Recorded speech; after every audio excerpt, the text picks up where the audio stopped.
Study studio और आज की मेरी वीडियो का टॉपिक है डायरेक्ट एंड इनडायरेक्ट स्पीच। तो फ्रेंड्स, अगर आपने पिछली 2 वीडियोस देखी होंगी तो उसमें मैंने डायरेक्ट और इनडायरेक्ट स्पीच का इंट्रोडक्शन दिया था। आपको कोई सेंटेंस अगर डायरेक्ट स्पीच में दिया हुआ है तो उसमें रिपोर्टेड वर्ब और रिपोर्टेड स्पीच को आइडेंटिफाई करना सीखा था हमने, और हमने सीखा था कि कोई सेंटेंस अगर डायरेक्ट स्पीच में दिया हुआ है तो उसे इनडायरेक्ट स्पीच में कैसे कन्वर्ट करते हैं। तो जल्दी से एक बार कुछ सेंटेंसेस के साथ उस कंसेप्ट को रिवाइज कर लेते हैं। तो वीडियो को स्टार्ट करते हैं और सेंटेंस नंबर 1 की तरफ पढ़ते हैं। Sentence number 1 is he said to me I wrote a letter yesterday. उसने मुझे कहा कि कल मैंने लेटर लिखा था। अब आप कहेंगे मैम ये तो बहुत ही सिंपल सेंटेंस है, हमें सबसे पहले ये देखना है कि इसमें जो हमारी रिपोर्टेड वर्ब है उसमें सब्जेक्ट भी है, ऑब्जेक्ट भी है और रिपोर्टेड वर्ब पास्ट टेंस में है। तो क्या हो जाएगा, जब रिपोर्टेड वर्ब में सब्जेक्ट भी गिवन होगा, ऑब्जेक्ट भी गिवन होगा और रिपोर्टेड वर्ब अगर पास्ट टेंस में होगी तो ही एज इट इज रह जाएगा। सेड टू किस में कन्वर्ट हो जाएगा, टोल्ड में। He told me, inverted comma और कॉमा को रिमूव करके मैंने बताया था दैट आ जाता है। He told me that. अब उसने मुझे कहा कि मैंने एक लेटर लिखा है। मैंने मतलब उसने लिखा है लेटर, मैंने तो नहीं लिखा ना, तो उसने लिखा है ही ने, तो ही। अब यहाँ पे कौन सा सेकंड फॉर्म दिया हुआ है, मतलब सिंपल पास्ट की बात हो रही है, past indefinite. Past indefinite will converted to past perfect tense. तो ही हैड, पास्ट परफेक्ट में हैड का यूज होता है, वर्ब की थर्ड फॉर्म आ जाती है। रिटन अ लेटर, अब यहाँ पे है येस्टरडे। क्या येस्टरडे का येस्टरडे ही आएगा? नो। जो हमारे टाइम पीरियड गिवन होते हैं जैसे येस्टरडे, टुडे, टुमारो, ये भी चेंज हो जाते हैं। इसका एक टेबल है जो मैं आपको वीडियो के एंड में शेयर करूंगी, आप उसको एक बार गो थ्रू करेंगे। येस्टरडे चेंज होता है the previous day, the previous day. चलिए जल्दी से बढ़ते हैं सेंटेंस नंबर 2 की तरफ। He said the girl was dancing। अब यहाँ पे देखेंगे रिपोर्टेड वर्ब में सिर्फ सब्जेक्ट गिवन है। He said, उसने कहा। किसको कहा ये मेंशन नहीं है, ऑब्जेक्ट गिवन नहीं है। अगर ऑब्जेक्ट गिवन नहीं है तो हम रिपोर्टेड वर्ब को एज इट इज रहने देते हैं। He said, कॉमा और इन्वर्टेड कॉमर्स को हटा के दैट लग जाएगा। That he said that the girl. अब वॉज दिया हुआ है, वॉज मतलब यहाँ पे पास्ट कंटिन्यूस टेंस की बात हो रही है, तो past continuous tense will converted to past perfect continuous. Past perfect continuous में क्या आ जाता है, had been. The girl had been dancing। Next sentence, sentence number 3. They said we cannot live without water। यहाँ पे भी they said, उन्होंने कहा। किसको कहा, ऑब्जेक्ट गिवन नहीं है तो reported verb as it is रहेगा। They said, comma inverted commas को रिमूव करके दैट आ जाएगा। अब एक चीज मैंने आपको और बताई थी कि जो हमारा यूनिवर्सल ट्रुथ होता है, जो फैक्ट होता है, उसके टेंस कभी भी चेंज नहीं होते। अगर रिपोर्टिंग स्पीच में कोई ऐसा सेंटेंस गिवन होगा जहाँ पे कोई यूनिवर्सल फैक्ट दे रखा है, कोई ट्रुथ दे रखा है, तो उसका टेंस चेंज नहीं होगा। यहाँ पे रिपोर्टिंग स्पीच में दे रखा है we can not live without water, तो ये तो सच बात है कि हम पानी के बिना नहीं रह सकते हैं। इसमें टेंस चेंज नहीं होगा। The reported speech will remain as it is, only subject change होगा। दे सेड, ओके सब्जेक्ट भी चेंज होगा because nobody can live without water. We can not live without water.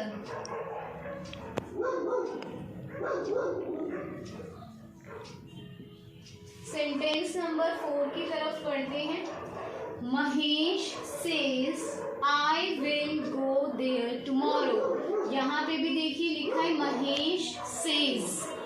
Mahesh ने कहा. किसको कहा? ऑब्जेक्ट गिवन नहीं है तो reporting verb as it is रहेगी. Mahesh says that, comma inverted commas को रिमूव करके दैट आ जाएगा. I will किस में कन्वर्ट हो जाता है? वुड में. तो I आएगा यहाँ पे? नहीं दोस्तों, I नहीं आएगा. महेश ने कहा कि वो कल जाएगा, मैं थोड़ी जाऊंगा. आएगा यूज तो गलत हो जाएगा. क्या आएगा महेश के लिए? he would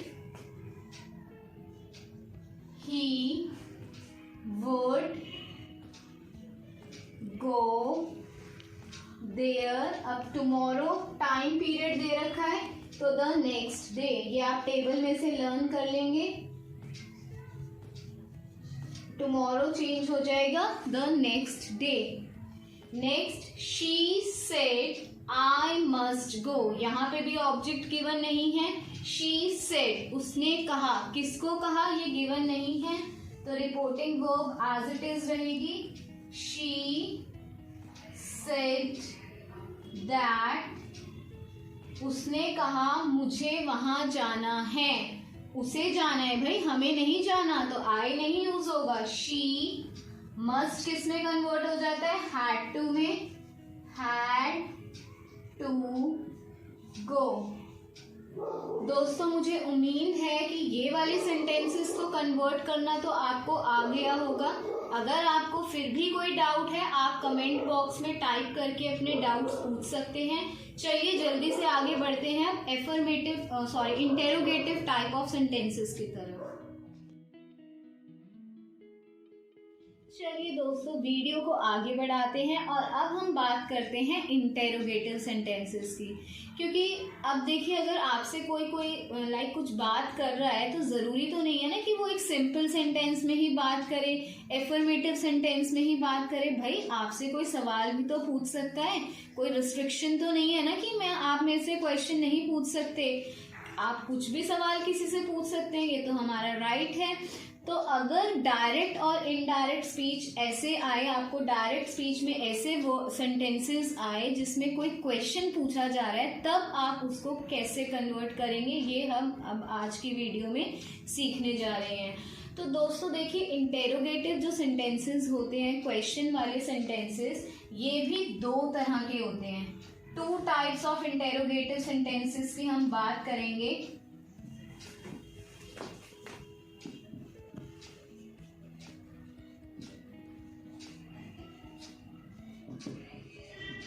पहला क्वेश्चन ऐसा टाइप होता है, फर्स्ट इंटेरोगेटिव टाइप वो होता है जिसका आंसर आप सिर्फ यस या फिर नो में दे सकते हैं. यस या नो में जिसका आंसर दे सकते हैं उसे हम कंसिडर कर लेते हैं फर्स्ट टाइप. और जिसका आंसर आप यस या नो में नहीं दे सकते वो है सेकंड टाइप. यस या नो में नहीं दे सकते वो है सेकंड टाइप. अब ऐसे कौन से क्वेश्चन है जिसका आंसर आप यस या नो में दे सकते हो? जैसे कि मैं आपसे पूछूं क्या आपको वीडियो अच्छी लगी, तो आप क्या कहेंगे? यस मैम अच्छी लगी, या नो मैम अच्छी नहीं लगी. अगर मैं आपसे पूछूं क्या आपने सुबह ब्रश किया था, इसका आंसर भी आप यस या नो में दे सकते हैं कि यस मैम मैं तो रोज ब्रश या यस किया था. अब अगर मैं आपसे पूछूं कि आपका नाम क्या है, अगर मैं आपसे आपका नाम पूछ रही हूँ तब आप यस या नो में तो नहीं आंसर दे सकते ना. आपका नाम कोई पूछ रहा है तो आपको बताना पड़ेगा कि भाई मेरा नाम दिस है. अगर मैं आपसे पूछूं आपकी फेवरेट टीचर का क्या नाम है, तब भी आपको बताना पड़ेगा कि भाई मेरी फेवरेट टीचर का नाम दिस है. तो कुछ क्वेश्चंस ऐसे होते हैं जिनका हम यस या नो में आंसर नहीं दे सकते और कुछ क्वेश्चंस ऐसे हैं जो हम यस या नो में आंसर दे सकते हैं. तो सबसे पहले मैं बात करती हूँ फर्स्ट इंटेरोगेटिव टाइप की कि अगर डायरेक्ट स्पीच में कोई ऐसा क्वेश्चन आएगा जिसका आंसर आप यस या नो में दे सकते हैं, तो उसे कैसे कन्वर्ट करेंगे। सबसे पहले तो दोस्तों ये समझेंगे कि जैसे हमने रिपोर्टिंग वर्ब को कन्वर्ट किया था टेल्स में, टोल्ड में, हमें वो वर्ड यहाँ पे यूज़ नहीं करने अगर रिपोर्टेड स्पीच इंटेरोगेटिव सेंटेंस में है। अगर इंटेरोगेटिव सेंटेंस में है तब आप वर्ड यूज़ करेंगे आस्क या फिर इंक्वायर्ड, क्योंकि आपसे कोई क्वेश्चन पूछ रहा है, कोई बता नहीं रहा। टेल या फिर टोल्ड का मतलब होता है बताना, उसने मुझे बताया, पर यहाँ पे आपको कोई बता नहीं रहा है, आपसे पूछा जा रहा है, तो आप रिपोर्टिंग वर्ब में आस्क या फिर इंक्वायर्ड वर्ड का यूज करेंगे। उसके बाद जैसे कि हमने एफर्मेटिव सेंटेंसेस में देखा था कि अगर डायरेक्ट स्पीच जो रिपोर्टेड स्पीच है अगर वो एफर्मेटिव सेंटेंस में है तो हम कॉमा और इन्वर्टेड कॉमास को रिमूव करके दैट यूज करते थे। पर अगर ये रिपोर्टेड स्पीच अगर इंटेरोगेटिव सेंटेंस में होगी तब हम दैट का भी यूज नहीं करेंगे। अगर वो इंटेरोगेटिव क्वेश्चन फर्स्ट टाइप का है तब हम इफ या फिर वेदर का यूज करेंगे। दैट की जगह हम इफ या फिर वेदर का यूज करेंगे। अगर वो इंटेरोगेटिव क्वेश्चन सेकंड टाइप का है तब कोई WH फैमिली का वर्ड आएगा।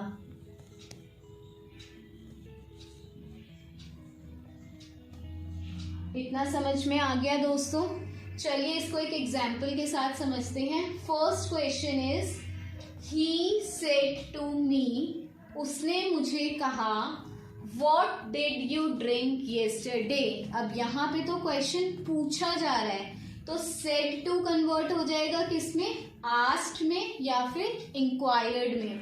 तो ही इंक्वायर्ड मी। अब देखिए ये सेकेंड टाइप का है क्योंकि इसने पूछा है what did you drink yesterday, तुमने कल क्या पिया था। अब तुमने कल क्या पिया था, आप येस या नो तो नहीं बता सकते ना कि येस नो, ऐसा तो आंसर नहीं दे सकते। आपको कुछ बताना ही पड़ेगा कि मैंने कल कोक पी थी, मैंने कल मिल्क पिया था, कुछ आंसर देना पड़ेगा। तो ये सेकेंड टाइप का है।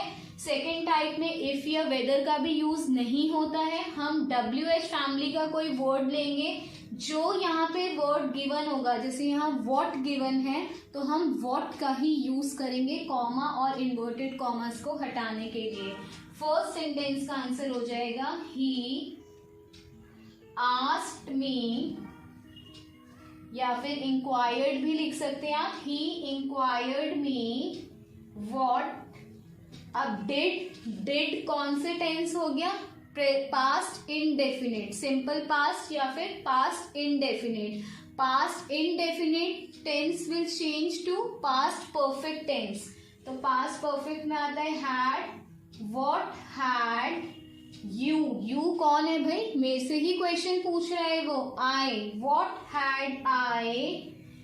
हैड के साथ थर्ड फॉर्म आ जाएगी ड्रंक। येस्टरडे कन्वर्ट हो जाएगा the previous day, the previous day. चलिए बढ़ते हैं अपने दूसरे सेंटेंस की तरफ।